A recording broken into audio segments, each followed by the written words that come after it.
Great. Hello and welcome everyone to the first session of this 6-part webinar series in support of Washington History Day educators. These webinars are brought to you by OSPI's Washington History Day program and the Washington State Council for the Social Studies. My name is Hannah Tofty and I'm the state coordinator for the Washington History Day program, and I'm joined today by Bradley Liebrecht of the Washington State Council for the Social Studies, who is also today's presenter. So the idea behind these webinars was kind of to bring together History Day expertise from across the state to help History Day educators here in Washington to strengthen their programs. And that comes not just from the sharing of ideas, but also from the sharing of resources. So we've asked each presenter in this webinar series to provide a resource for educators to take home with them.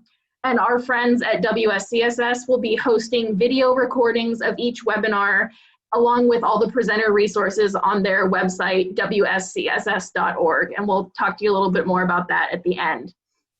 One free clock hour is available for each of our 6 webinars, with clock hour registration due by 4 p.m. the day prior to the webinar. So those of you who signed up for clock hours for this webinar, you'll receive an email from PD Enroller within the next few days that has instructions for how to complete your post-training clock hour paperwork.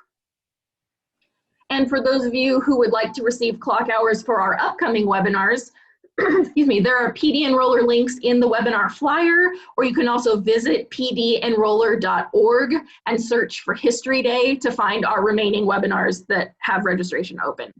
And you do have to sign up for clock hours for each webinar separately because you're not committed to attend all 6. So you have to sign up for 1 clock hour for each webinar separately. And I was told that there were some initial problems getting the clock hour situation launched for webinar number 6. So for those of you who signed up for the whole series, if you had trouble signing up for your clock hour for webinar 6, there was some problem at first, but that should all be fixed now and you should be able to sign up for the clock hour for that. And if you have any questions about clock hours, feel free to put them in the Q&A, or you can also send me an email. So today's webinar is titled History Day in Any Classroom, and it's my pleasure to welcome Bradley Liebrecht, who will be talking to you about modifying the Dig Deep CBA for use with History Day, incorporating History Day into your curriculum, and Brad has also prepared some material sets to share with you. And just a few Zoom logistics before we begin. We're Zooming in webinar format today. So audio and video capabilities are, as you can see, are only enabled for the presenters and then for me as the host. And so as attendees, you can relax. You don't need to worry about muting yourself while Brad presents or anything like that.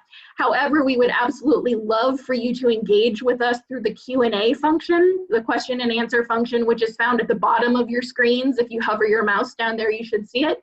So feel free to put any questions that you have for Brad in the Q&A throughout his presentation, and then at the end, he'll answer as many of those as he can. I'm going to turn it over to Brad. Thanks very much. Yeah, thank you, Hannah. My name is Bradley Liebrecht, and I'm the past president of the Washington State Council for the Social Studies, and I'm a national history teacher at West Valley Junior High School in Yakima, Washington. I've been teaching History Day for 8 years now. And we've come up with a couple of really creative ways to teach it, I think. I know when I first started, I had a really great mentor teacher who helped me sort of through that process and kind of functioning in terms of like getting a schedule going and helping students. And we found some things that worked and didn't work. And as our technology has changed, we went from having a central computer lab to having one-to-one devices in that time. So we've really made some changes over the course of the last couple of years to make NHT a more compact but also meaningful experience and something practically that anyone can do. And one of the things I think that speaks to that success is our, forgive me Hannah, but slight co-opting of the OSPI Dig Deep assessment. I teach 8th grade, so it's a 7th grade assessment, but we've taken it and we've really done some things. But before you even get to that, if you've never done History Day before, or maybe if you have, but you're looking to make some changes or add some improvements, I made a hyperdoc that eventually will be in the shared folder on the WSCSS website. We're having a technical difficulty at the moment, but we're hoping to have that resolved in a day or two. So by the time the clock hours are available, we'll be able to send you an email and telling you where everything is so you can get copies of all of this for yourself. So let's see, share screen, okay. So this is the hyperdoc that I've started storing everything in. So if you're looking for the theme sheet in the theme book, I linked these off of the History Day website directly. So if you were to click on them, it would take you directly there. So I also put in a video here. This is the video for that introduces the theme for the year. So this year the theme is communication in history. And we start by using the Minnesota State affiliate has a lot of really good resources that we use. Oops, that should say 2021. There we go. So there's a graphic organizer there. This one is really cool because you can fill it right in. So if you're doing remote learning, the kids can type directly into this and either print it or take a screenshot and mail it to you. But it really, the whole thing starts with decoding the theme. So once you've got the history theme sort of sorted, you can start looking at topics to choose and then go from there. Now, in my experience personally, this takes the most amount of time. I probably spend about 2 weeks in class working on theme development and choosing topics and researching things. Minnesota also puts out a really great novice topic list. So if you teach maybe sixth graders, or you're looking at maybe doing this project or a modified version of the CBA in fifth grade or fourth grade even, they have a really nice list here that it breaks it down by subject. This is pretty limited. I mean, it is short. You can see it's only a couple of pages. Some teachers may choose to choose like what they teach in their grade band. Some may restrict, but it just gives you an idea of where you can start. For the teachers who teach more, or I should say older students, they have a list, Minnesota does, but I've also taken it and expanded it quite a bit. It's not exhaustive. It never is. There's never, I think, an accurate way to predict what's going to show up on a History Day theme from year to year. So these are just all things that a student could do. I started by sticking to what I teach in 8th grade. So we teach early American Republic through Reconstruction, but I choose not to restrict my students in what they can research. I figure this is one of their few chances to actually teach or research something that they want to learn about. So I just give them a list of things to look at. We spend a little bit of time talking about how to go through the topics, how to see what they are, how to use Wikipedia to do like a 10-minute research burst, that kind of thing. So we spend quite a bit of time on that. So even just looking at this list can be overwhelming. So sometimes it helps, like I can break it up based on what students are interested in. Like you can see this list is woefully inadequate in some areas. It's just a kind of a loose document we keep adding to. As we go forward, it's gotten a lot bigger in some other places, but we're still working on others. Like for example, I'm not very good at art topics, so there's not as many of them, but I've added more as my students have kind of told me, hey, Mr. Liebrecht, we need to focus on art. So that's been a big one. So that's the theme. Like I said, that usually takes sometimes 2.5 weeks if you have stragglers, especially if you're trying not pushing the students to all pick by the same time. Like sometimes it takes a few of them a little bit of extra time, and that can be difficult to manage occasionally, but I think it's well worth the effort. So Hannah, are there any questions about the theme that popped up initially? Just a few clock hour questions so far. Oh, well, Hannah's definitely the one to help you with that. I'm not sure about clock hours, but so one of the things that we do for curriculum planning, so once you get the theme sort of chosen, like I said, that takes about 2 weeks. So then we move into source evaluation. And we have chosen to use the CRAP test from Chico. I believe it's from Chico State University at first. Benedictine University has a really great page if you're not familiar with what that method is. The kids like the acronym. They do make a lot of jokes about it, but it does get them to pay attention to it. So they have a really great little video. They have some questions. It's a little bit easier format for especially middle school students to look at. Because I teach middle school. They also have some resources that you could look at or adapt on your own down here, which are kind of nice. So, not too many tabs. I also did too, and this will be in the folder for you. I put in a copy of the presentation that we use for my class. Like we use Cornell Notes. So I made this with a methodology, or like to use a Cornell Note method teaching lesson. Because we do this pretty early in the year, so they're still learning, and some of them have experience with it and some don't. So it really is, I think it's 9 slides long. And we tried to put some stuff in about, purpose of information. So if you're looking for maybe a way to teach this that's more concise, I know we didn't find the CRAP method until a few years ago. So it's much easier for me, at least, than to what we were kind of looking at before. So it's a really quick and easy way to do that. And you can always refer to it. Usually in my classroom, I have a poster up on my wall that talks about just a quick reminder of what the different letters mean and where they are. There's also worksheets you can download. There's a couple of them. My favorite thing to do though with the CRAP test is to give them a website or a couple of them to see how they can check website credibility. And the Pacific Northwest tree octopus is fantastic. If you've never looked at this website, it's amazing. Obviously it's very fake, but the kids will look at it and say, well, it has a lot of these things that the CRAP test says it should have. Is it real? And so it sparks a number of really good discussions about how something can be very nicely made, but still not completely true. So it's really cool. I actually had a student, she ordered me a sticker. Like she got in one of the shop here and she ordered me a sticker and she's like, here, we thought you might want this. So I think it's on one of my hydro flasks. But it's pretty interesting to kind of watch the students go through these websites and see whether something is true or not. They have lots of questions about like, well, who makes these pictures and is that real? And, it's like, well, okay, like how do you make a picture? So we talk about Photoshop and motivations that people have behind this. Like this is a humor website. So we just go through it and it's a lot of fun. That one usually takes a little bit longer. That's a day almost by itself. So but it's worth it. I mean, and it's something they talk about for a good long time afterwards. But as far as like the rest of curriculum planning goes, and I'm kind of going through this part rather quickly because I want to show you more how we've adapted the CBA personally. Minnesota has a really great workbook, especially if you're newer at NHD. This is free on their website. Anybody can use it. It really does talk about how to set up the research portion. But the part I like about this book is that, students can kind of work at their own pace. So if your school's focused on that blended learning or that personalized learning, this is a really good way to let students kind of function because they're going to struggle in different places.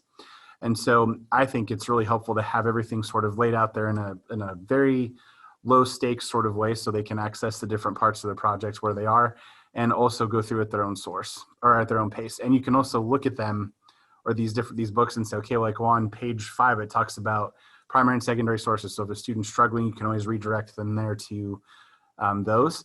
This year in a remote learning environment, my coworkers and I, or my co-team members, we're currently looking at designing ways to make short videos that also explain these concepts so that students can access it a number of different ways. We even have our translator helping us with a few of the Spanish resources. So I'm not sure yet how those are going to work, but we're still trying to get into that. So we're excited about those new opportunities. So this book really goes through and it's a nice framework. It helps keep me on track too. It's like, oh, have I covered this? Have I talked about index cards? This is also one of those things too, and I did want to mention it because some NHD teachers really like note cards and some really don't. There's a very vigorous debate in the community about whether we should be using note cards or whether we should switch to EasyBib or some other format. There's a teacher in my building that absolutely refuses to let her students use EasyBib. She wants everything in a paper and pen format. So she knows she even has a form she makes them fill out for each one of their sources. Personally speaking to me, I think that's up to you as the teacher, whichever works for you.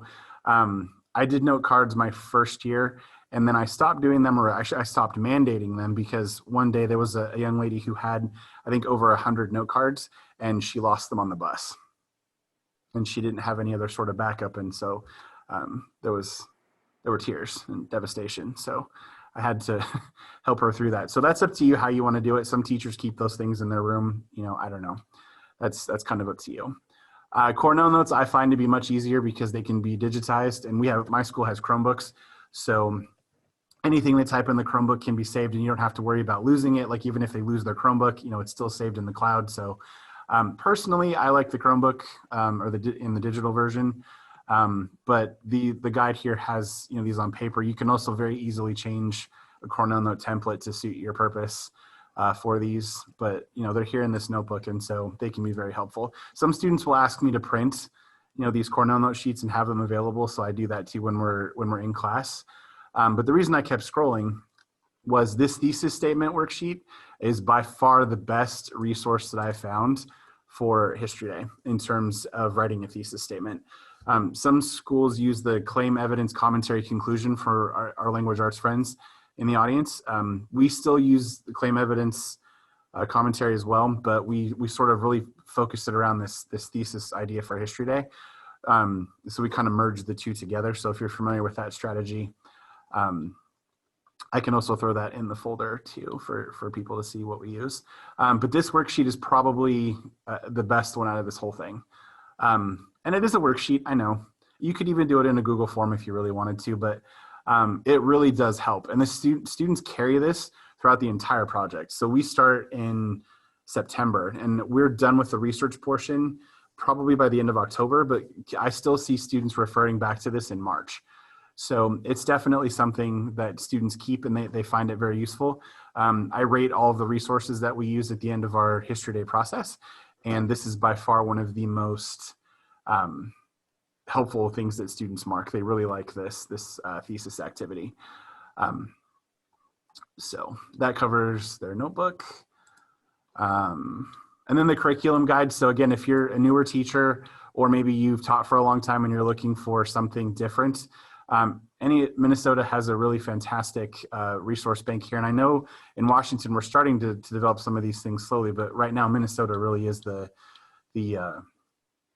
leader in this enterprise. So they have like what's History Day about. They have a teacher section, theme and topics, research categories and sample projects. So if you're looking for like what different projects look like and how to make them, they have a whole series of forms here that you can download. And I found sending students to this website is not so helpful, but I found a really good workaround that I will show you in just a moment. But all of these are here for anyone to use. So if you are, like I said, looking for something new or you're looking for just some curriculum because you want to give it a try, this works fairly well. I know a lot of people use their materials. So going back to this. So what we decided to do, and Jerry and Hannah, perhaps you can correct me if I use the wrong shortening of OSPI-DIS or OSPI-DOS here. But what we wanted to do, because we also wanted to integrate with our language arts department, because they sort of stopped solely teaching research. They focus on argument, which is very similar, but it's not quite the same as historical research. So we started to take a look at what OSPI had to offer and see if there was something different that we could do. And we also noticed too that when we were doing NHD, there were students that were trying to build their projects at the same time they were doing research. And especially if you're doing an exhibit, that is not so helpful. Because you may find a new image after you've glued down your board, and exhibit materials can be expensive. Or a documentary, that's a really laborious process if you're trying to insert an image somewhere after you've already made a video. So now, unfortunately, the fourth grade materials I was working on are behind my school's firewall blocks, my other Google Drive account. So I did not save that quite properly, but I linked those there. So if you've never visited the OSPI assessments page, we'll start with the original Dig Deep. This is straight off the OSPI website. It's got Brad, before you jump in on Dig Deep, could you say one more time what that CRAP method acronym was? Oh, sure. I'm sorry. So CRAP is, I'm just going to pull it up because I know all the letters, but I get them in the wrong order. Oh, sure. So currency, relevance, authority, accuracy, and purpose. Excellent. Thank you. And the kids love that one. Like I said, the jokes are endless. They very much enjoy them. So looking back at OSPI, we took, after OSPI upgraded the CBAs in 2018, we took a look at them and we thought, this is a really great way to not only meet our requirement that we have as a school to do a CBA every year, but what we're going to do is we're going to take it and we're going to make it sort of we still do constitutional issues because that's what 8th grade is supposed to do. But we took Dig Deep, and we've also done it with people on the move as well. But we're just going to stick to History Day today. But what we basically went and did is we looked at all the standards that we were supposed to be addressing with this, and we thought we could definitely combine NHD and this task. So what we do is we created an essay assignment. We don't give students a choice, but basically we looked at this and we said, okay, we're going to state a claim. So there's your thesis statement. We're going to provide evidence. using multiple sources. Counterclaims are specifically sometimes a little bit harder depending on what topic the student has, but that is one of the critiques that we have at the very end in the peer editing. And then we definitely encourage way more than 4 resources for NHD, but that's where we are. So we will focus on citation, and NHG covers all of this material beautifully. I mean, I think OSPI was channeling History Day when they developed this assessment. And I'd also like to point out to OSPI's credit that they've had these assessments for a very long time. We were looking at this even before they switched in 2018. So nice job, OSPI. These are pretty great. So we took the rubric for Dig Deep and we looked at the Common Core and we sort of merged the two. We do actually use some of these forms here. I make them available. The kids do like the checklist, so that's very helpful. And I actually use that as a basis for one that I'll show you that we made here in West Valley. This is also something somewhat similar. I don't think I've had too many students use OSPI's Works Cited, but it's a start. It's a great base. And so especially if you're looking for buy-in from language arts or from a building administrator, this is a great way to cover all of those things at once. And another one of the improvements that we like is that OSPI defines all the terms that it has people look at, so we know what we're all on the same page. So when you look at the task and assessment rubric, which is really where we get to brass tacks on this one, it's got a very clear, fleshed out rubric, and it's actually pretty easy for kids to follow.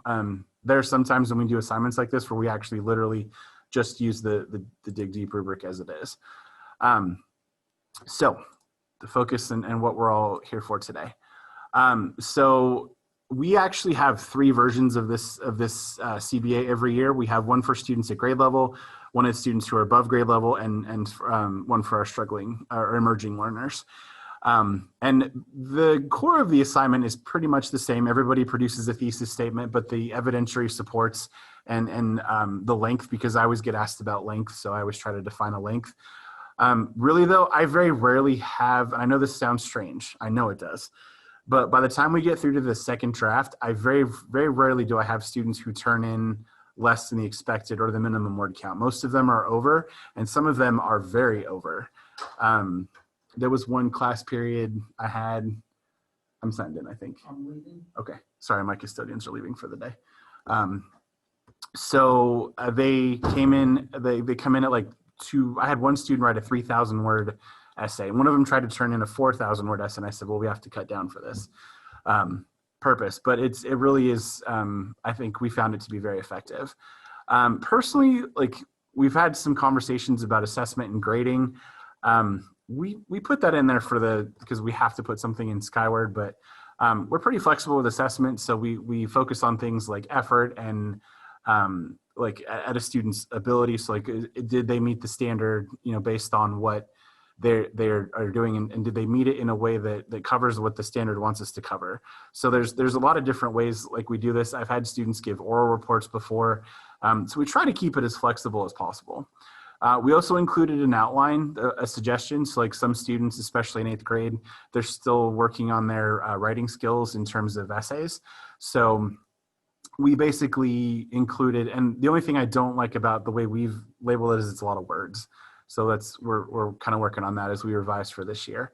But we tried to put in questions they could answer in the different sections. We tell them some of these might be relevant, some of them might not be. This is still geared towards last year's theme, but we also we use EasyBib. So we talk about how to get the document ready for EasyBib so they can export their bibliography. So really and it's nice because everybody works towards the same goal. It's not the same assignment necessarily, but it's the same goal. And so it really does allow us to personalize NHG in a way that normally we may not be able to. So it's been very deliberate effort on our part. And it's taken a couple of years, but I think it's finally to a place where it's been really helpful. We had, last year I was looking at my Google statistics, and I think overall, so I had 150 kids last year, and I had a 97% completion rate before the deadline. I think it was around there. So we were pretty happy with that. And it took some time. I mean, this says it was due October 22nd. So we spent, a good chunk, that was probably 7 weeks on this. So it does take some time, but it was well worth the effort, especially for the project. And when the Google folder is updated on the WSSCS website, a copy of this will be in there so you can kind of see how we did that. We also made, and I can't believe I almost went past the rubric. So we also adapted the rubric based on Common Core stuff.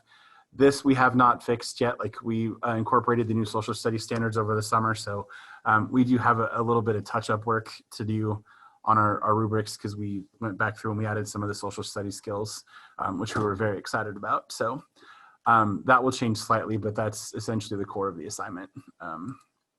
And the nice thing about Google Classroom, well, I'll show you that in a second. So the other thing that we did too before we had students turn in the assignment was we made a checklist.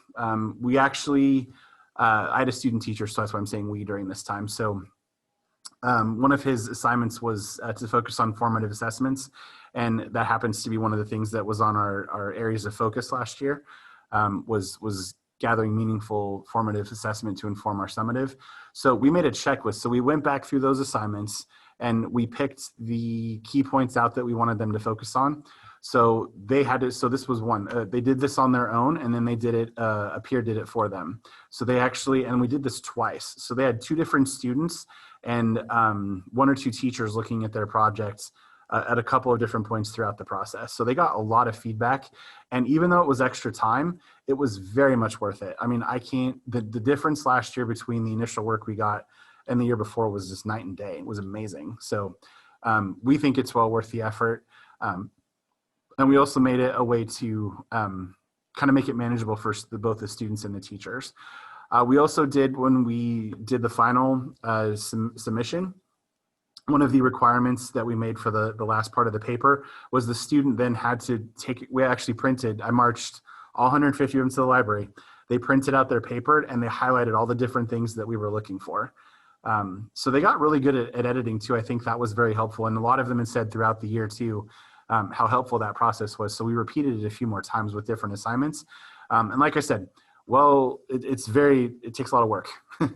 It's a lot of work, but it was definitely worth the effort in the long run because not only do the students get more out of it, I didn't have to keep sending work back with lots of feedback saying you're missing this or this isn't included.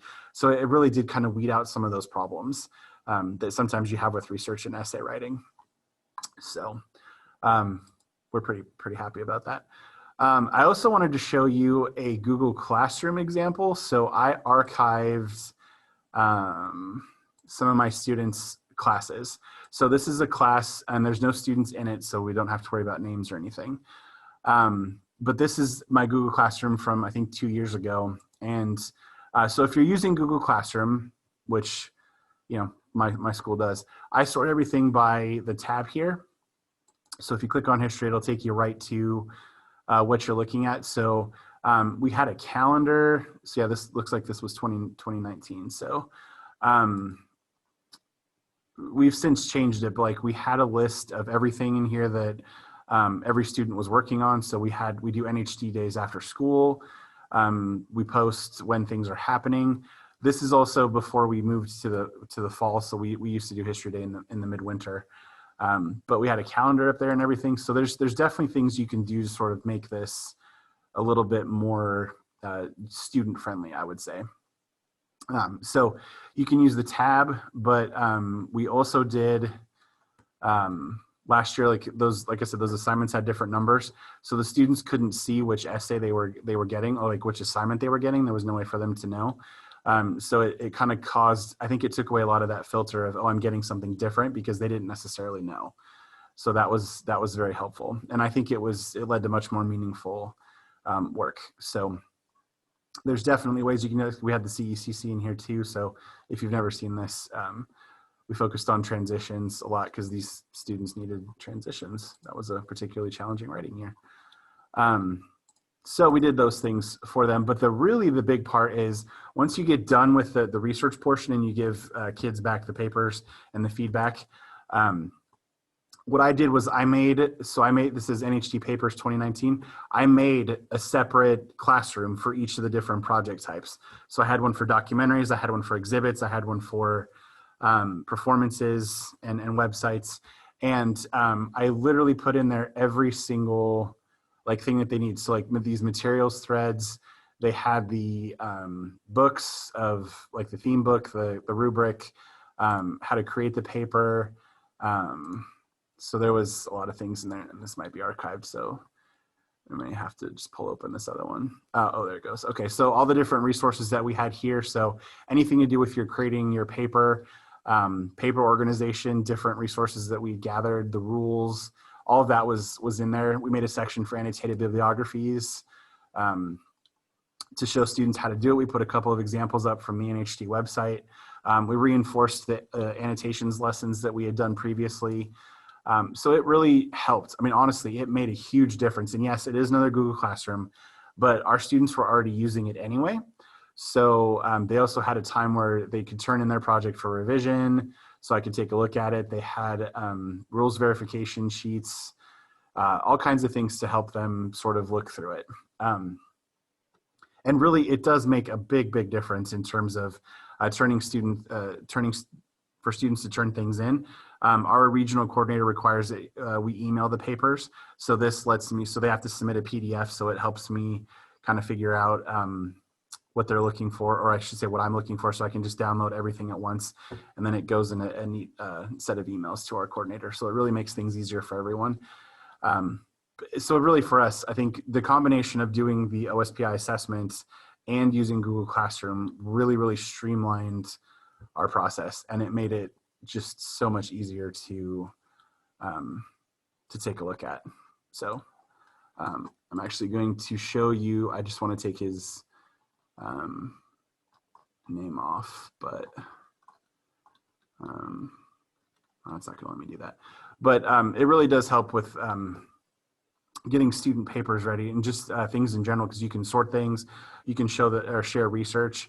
Sometimes if you have students that are even looking at different, like I had 5 students do the same general topic last year, so I was able to create a separate folder for them to say, here's a list of huge resources that we have for you. It really does, like I said, it makes things just so much easier for what you're doing. So just make sure there's, oh, these are just teachers. Okay. So this is a more current one. This is the documentaries one from last year. So again, just being more intentional. So this is where I went in and added all of the different things from the Minnesota page, the graphic organizers. A couple of them we made, a couple of them I got from Minnesota. I also had the students turn in the documents separately. These are materials threads, but they had to turn in the YouTube link and the process paper towards the end. So this was like if they lost the copy, or if a judge needed me for second round judging, I had all the links in my classroom so I could get it to them quickly if a student wasn't around, because sometimes students leave the contest. So it's, from a management perspective, it was just so much easier. So that's kind of in a very, I compressed a lot there in that much time. So I've been talking for a little bit, so I'm hoping there's some questions we can answer.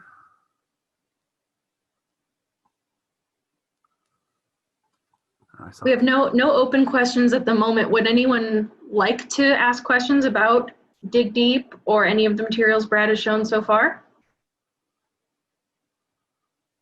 I have some questions too, if people would be willing.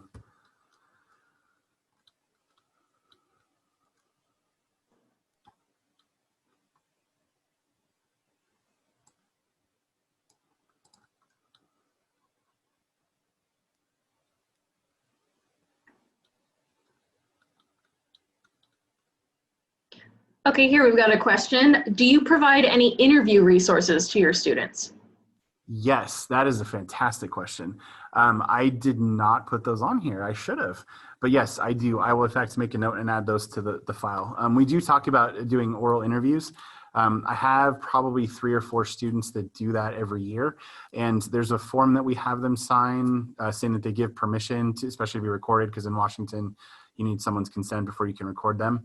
But yeah, we definitely do that. I had 2 last year. Now the rules did change recently with NHT. There was, Hannah, maybe you could talk a little bit more about that while we're on the subject, and about how interviews are used, either primary or secondary ones. What do you mean? Like how much of that should be included in a project, like of an interview source? Wasn't there something about that? I remember. Oh, not that I'm aware of, but I can look into it. Okay, I seem to remember that came up recently. But yeah, students usually will interview, like I've had students interview grandparents. One year I had a student whose grandmother lived through the civil rights movement. She lived in Alabama at the time. So she interviewed her grandmother, and that was really cool. I had a student interview a local community college professor about an archaeological project. That was pretty cool too, because the professor talked about like their experiences digging here in our area. So that was really neat. Trying to think, what other interviews have we had? Oh, and then 2 years ago, I had a student, she found, I heard an aunt knew somebody down that worked at Hanford during the Manhattan Project. And so she interviewed that gentleman for that. And that was a really cool kind of thing. So yeah, interviews can be quite powerful. The hard part, I think, with people using interviews is that a lot of students will think, oh, if I get an interview, that means my project is better. I'm going to go to state. And it's like, well, that might be true, but it has to be relevant to your research. So that sometimes is the challenge. And it's also important, certainly in seeking expert advice, that the student voice still comes through and that they're not allowing these expert interviews to make their argument for them. Right, right.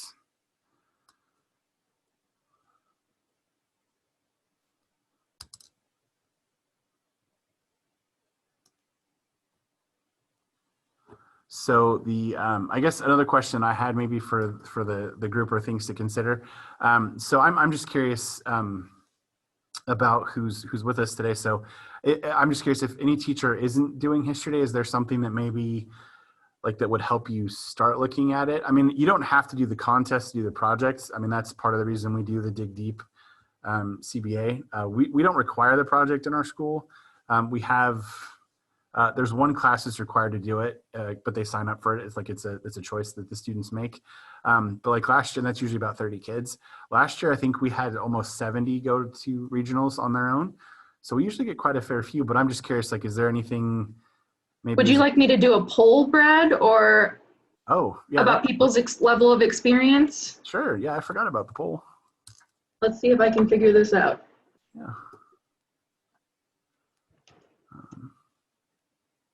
I guess while we're waiting, if there's any other general questions anyone has about it or anything that we created or did. I didn't want to put too much in the presentation initially because it can be overwhelming. Sure, while I'm making that, we do have a question here. I've never done it, but I'm considering it this year. I'm concerned about my ELL students. You mentioned translating materials. Can you suggest any other resources or ideas to support those students? Oh, yes. That is a fantastic question about ELL students. I have probably in my own classroom 3 or 4, maybe I think I have 7 last year throughout my day. And our school has a fantastic coordinator that came around and helped me specifically with some of those translations. But that might be one of those areas like where you talk to the student and see like what they're interested in, to see what their interest is. Last year, sometimes if they speak a particular language and they're comfortable with it, like it can be really enriching to do a project or to do a topic on something in that particular language area. Like for example, 2 years ago, I had a student who moved, I think he moved like 3 weeks after school started, maybe, I think that's right. And he moved from Mexico, and he was really interested in the Mexican Revolution. And so he and I were able to navigate the Mexican archives together to kind of figure out some sources he could use that I maybe wouldn't have noticed initially because my Spanish is not that good. So ELLs are I can see where people would hesitate maybe, or they're not sure, but frankly, like if your school has a translator, Google Translate even has gotten so much better in the last 2 years. It's not perfect, but it really can be helped. And especially if you know a student is looking in a particular topic, our local library has a really good, I'm trying to remember the name of the service, but they have a service where you can request materials or translations of certain things if they have it. So it just takes a little bit of legwork, but I would say anybody can do History Day. I mean, really, it's just a matter of finding something that connects with the student and finding different ways you can support them. the office aide even who works, we have an office aide and she's fantastic. She's one of our bilingual coordinators, and she even came in during class once or twice to help him, and I've never seen her do that before. So it's a pretty cool thing. I think if you can just find the right person to connect people with or kind of serve as a bridge with that, I think really anybody can do it. Another participant has shared that you can set up Google Sheets to translate multiple phrases into multiple languages and has offered to send you a sheet. That would be fantastic. I would be very, humbled. That would be awesome. Around half of our participants have responded to the poll, and 57% have never taught History Day before, 27% have taught History Day 1 to 5 years, and 13% more than 5 years. Okay. So, and actually a couple more people, so it's very strongly geared toward have never taught History Day before. So then, if people are willing to maybe share, I'm just curious, like what would you want from like the council or maybe a group of teachers who've taught History Day for a while? Like what would help you? Because like at my school, the contest is important to us, and it's a key part of the NHT process, but it's not the focus. Like our focus really is on developing good research skills and finding sources and analysis. We encourage the contest, of course, but that's really our thing. So that's sort of how we incorporate it into all of our different processes. So I guess I'm curious, like what more would be helpful to you? Got a couple questions pop up here. Can you tell me more about how you require the project but don't require the submission? How many students don't enter the contest, and what do you require? Okay, that's a fantastic question. So we decided as a grade level team that we were not going to mandate the contest. And the biggest reason for that was that regionals is always on a Saturday, and that conflicts with non-school time, and that became an issue. So we decided to have it so every student completed the project, and then and that's not necessarily always to contest standard either. So sometimes if we have a student who is struggling, like we use Google Sites a lot to help if we the new NHT Web Central is not something a student is capable of doing or is not comfortable with. So what we kind of are, like I said, our goal is really the research skills. So we focus on those. We do offer all the students usually as an extra credit sort of thing, like an experience, or if there's a student who has a really exceptional project, we'll say, you really should consider this. We do offer it to everyone. And like I said, last year, so we have 450 8th graders. 30 of them are required to do it because it's part of the expectation for the class they sign up for. This is a special option. And last year we had the highest number. I think we sent, trying to remember the exact number in registration. I want to say it was closer to 60. So we sent 60 kids to regionals. So which is pretty big. We always get a couple that do it, but last year was a large amount for us. We've also talked about doing more things at school in person, like having a History Day fair at school. We just haven't been able to make the logistics of that work because of the sports times. Like March is a pretty big sports month for us. Quite a few History Day, schools throughout the state will do some sort of school or district level showcase event, whether or not they participate in the contests. Yeah, lots of schools do that, and just we don't at our building. And Brad, did you mention how many students how many of yours do or do not enter the contest usually? Oh, yeah. So out of my, I have 150 kids every year, 30 always enter. So I probably get anywhere between 10 and 20 students that will choose to do it on their own. So the vast majority don't enter the contest, but a lot of them do. The other thing too that I've noticed, especially last year, was we had a record number of students submit papers. There were so many papers. But I think that probably is part and due to the pre-work that we did with the CBA. How will History Day help teachers to create powerful learning opportunities in a remote environment? Oh my goodness, Jerry, that's the perfect question. So History Day is honestly quite perfect for the remote learning environment. One of the things that I struggle with being a teacher in Eastern Washington is that we don't have ready access to a lot of the facilities that maybe people or students in schools in larger communities do. But I would say where History Day kind of levels the field in a lot of ways is that there is so much information online. And I did not include it here, but I'll make a note to add that to the folder too when I put the stuff in the folder. I have a list about 15 pages long full of places where students can go for primary sources online for virtually anything you could want. It's been a labor of love to curate that list.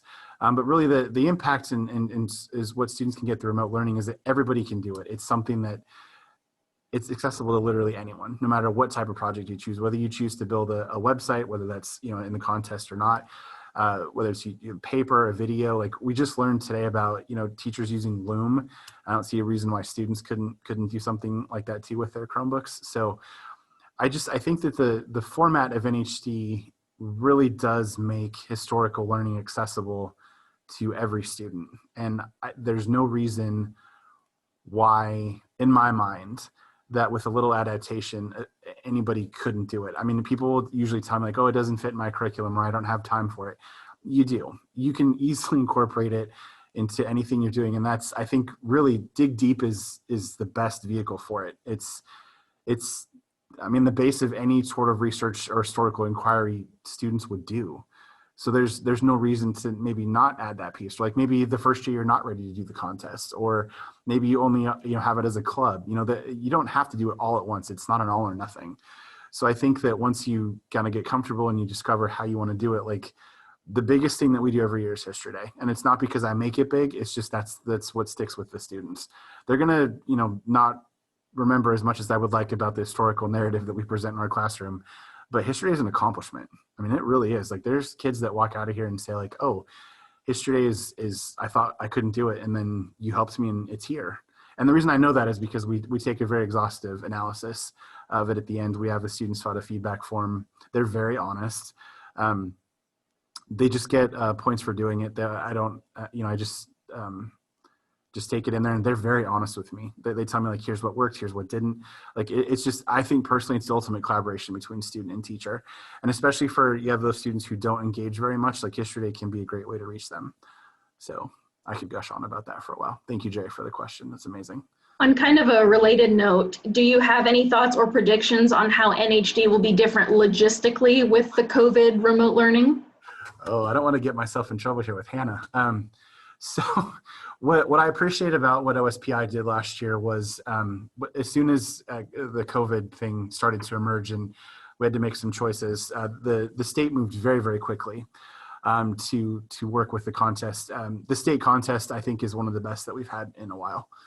The state moved very quickly to get everything ready. The coordinators had what they needed from the state. Like it was very easy for students to submit things. I mean, yeah, there were a few bumps, but honestly, no, it was great. The biggest challenge I see with what's going to be with COVID is going to be whether or not we have in-person events or not. I know there's been a lot of talk about that at the various levels of NHD. In Yakima, we were fortunate. We had our contest the week before the school closure. But I know not all of the regions were so lucky. So I think that's just going to be the biggest, sort of question. The thing about teaching NHT during COVID, it's obviously easier if the kids are in front of you. I mean, it's much easier to help a student if you can have a quick 5-minute conversation without scheduling a Zoom session or a breakout room or a Flipgrid video. I mean, obviously but those are just minor barriers. I still think you can do the core of the program. With the coronavirus challenges.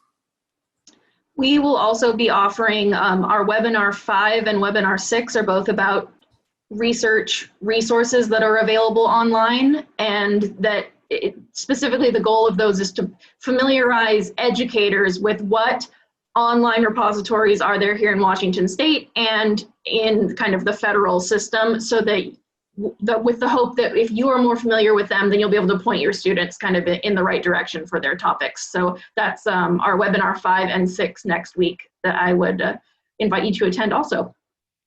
Yeah, I think, and I honestly, I applaud Jerry and Hannah. For those of you that don't know, Jerry Price and Hannah Tofty, our host, they really have, I think, gone out of their way to make History Day accessible. I mean, we're still, moving things forward, but there's some amazing work that's been done, and I think it's just going to get better the longer that we go on. And I know that there's other things being planned for teacher support and student support the longer we go on through the school year. So I'm pretty confident it's going to be good.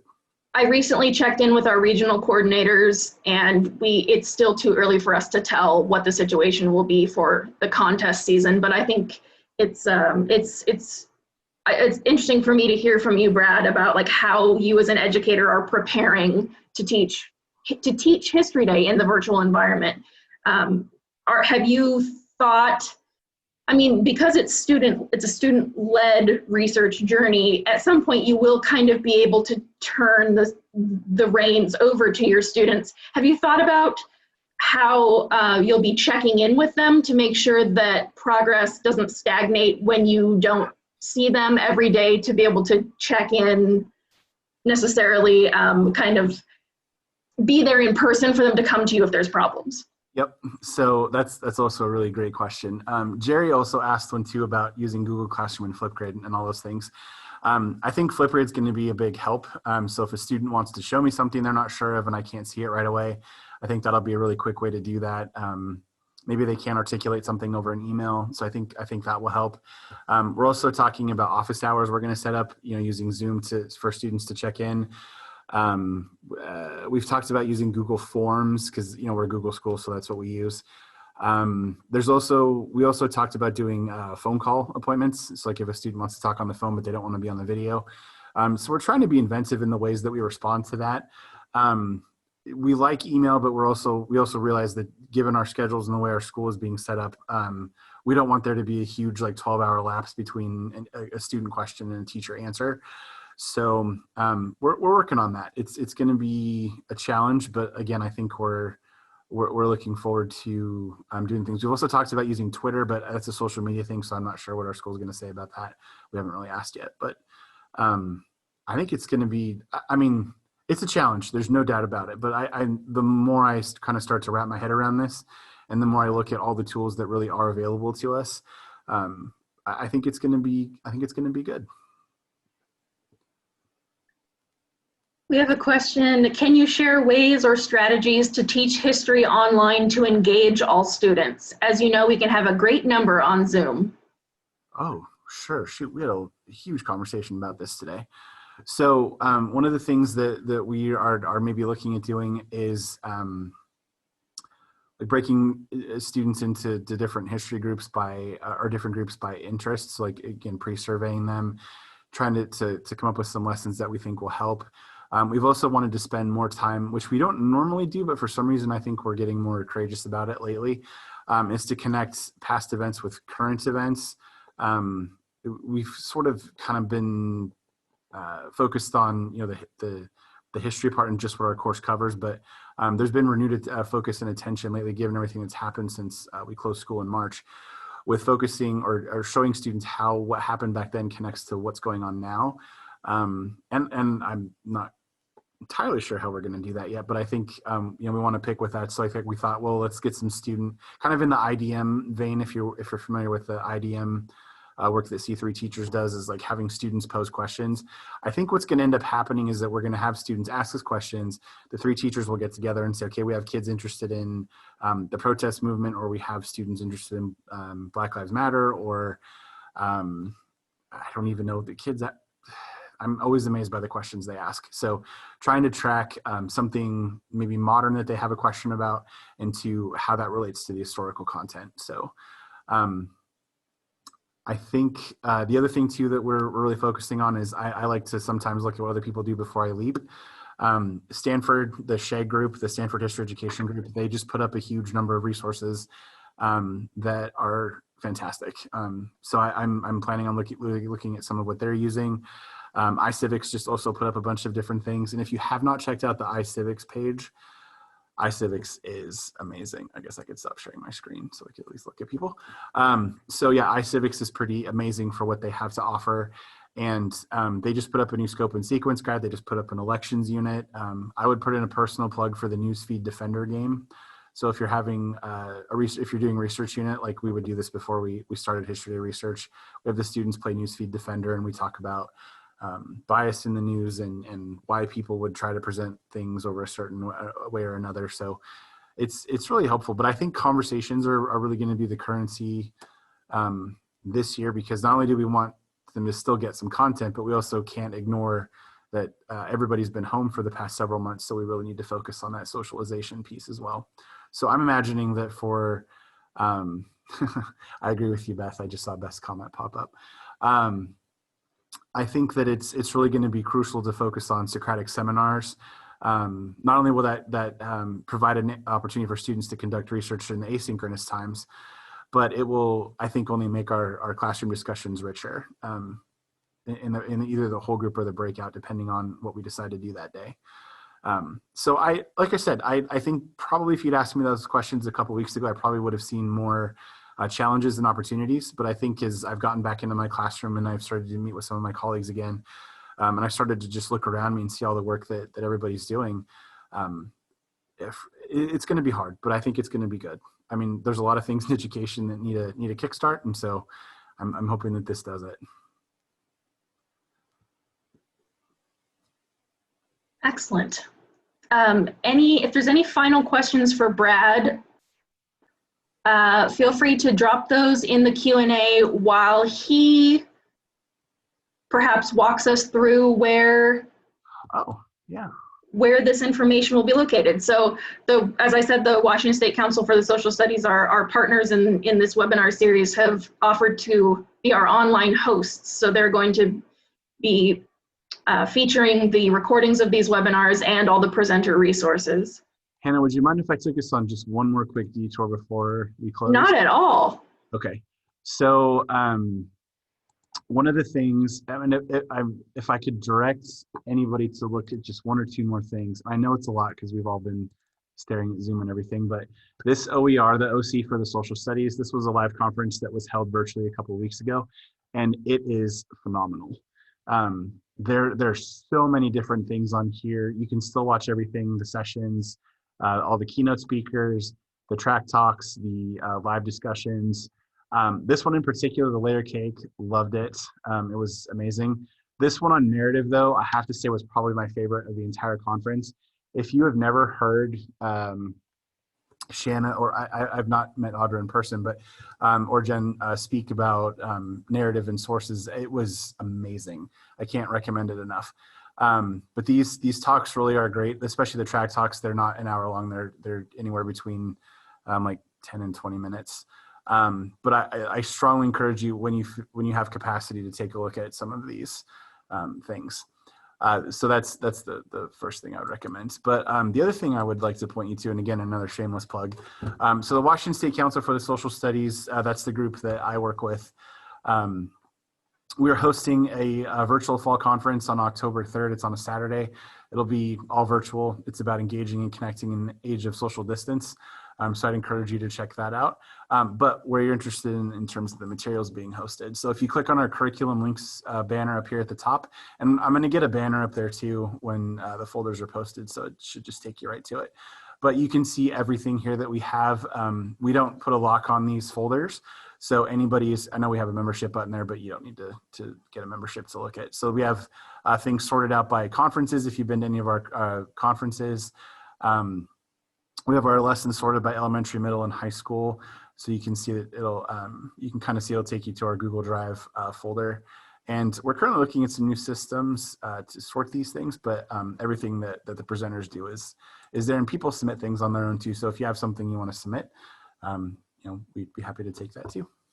But you'll get an email, I think, Hannah, right? We'll send an email to everybody to letting them know when stuff's available. Sure. Okay, yeah, well, I guess we'll do it that way. Well, actually, I don't know that I have everyone's email address, because it depends on how they heard about the webinar. So I would just recommend checking back in a few days on the. Okay. Or I guess if you don't, get it for some reason, my email address is right there. You just send me an email and I'll send you the stuff too. So. Wow, it was an hour. It went really fast.